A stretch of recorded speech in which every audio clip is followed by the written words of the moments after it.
Today we're going to analyze Devon Energy and see whether right now is a good time to invest in the company for the long term. First, let's see if there's a good business behind the stock. We'll look at 14 metrics to determine the business fundamentals.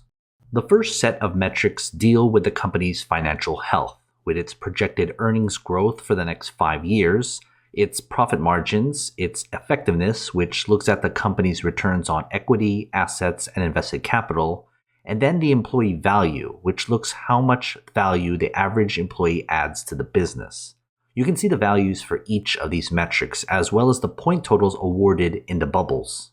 The next set of metrics looks at the investment opportunity afforded to shareholders. Here we get the dividend yield, its payout ratio, which is how much of the company's earnings are going out to pay shareholders, and the cash and cash equivalent the company has in order to pay dividends, reinvest, and off the debts it has on its books.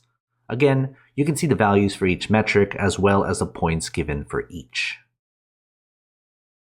This third set of metrics deals with the valuation of the company's stock based on its business. Think of the P ratio as a measure of speculation around the stock. We want them low.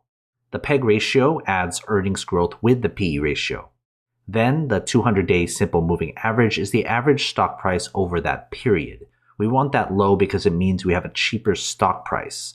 And then short float is basically how bearish other investors think of the stock. For these 4 metrics, we want the values to be as low as possible. That will give us a higher point total within the bubbles. And the fourth set of metrics look into other relevant data. First is the stock's performance over a set period of time. Usually it's 10 years, but if the stock doesn't go that far back, we go with the earliest data up to 10 years. The quick ratio is basically how easy it is for the business to pay off its short-term obligations. We want that high so that it's easy to get rid of those debts. And then Wall Street is the average consensus rating Wall Street analysts give the stock, from a strong buy of 1 to a strong sell of 5. Again, the better values get a higher point total. Adding everything together, we divide the points awarded by the maximum points possible, which is 70. That gives us the business grade for the company. We want the business grade to be above 50, meaning it has a better than average business. But of course, we can't forget about the fair price and whether it's the right time to buy the stock. I use a discounted cash flow model taking into account a 10% margin of safety. That translates into the company's fair price and how many percentage points above or below its current price the stock is. When we compare those numbers with the table below, we can see where the company's stock lies in its intrinsic value spectrum right now.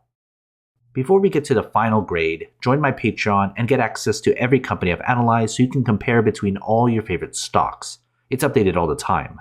Go to patreon.com/growthshares or click on the link in the description.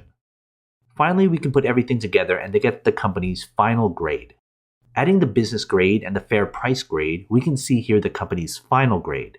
Anything less than 50 means it's not a good long-term investment. A final grade above 50 means it would make a good long-term investment if you bought the stock right now.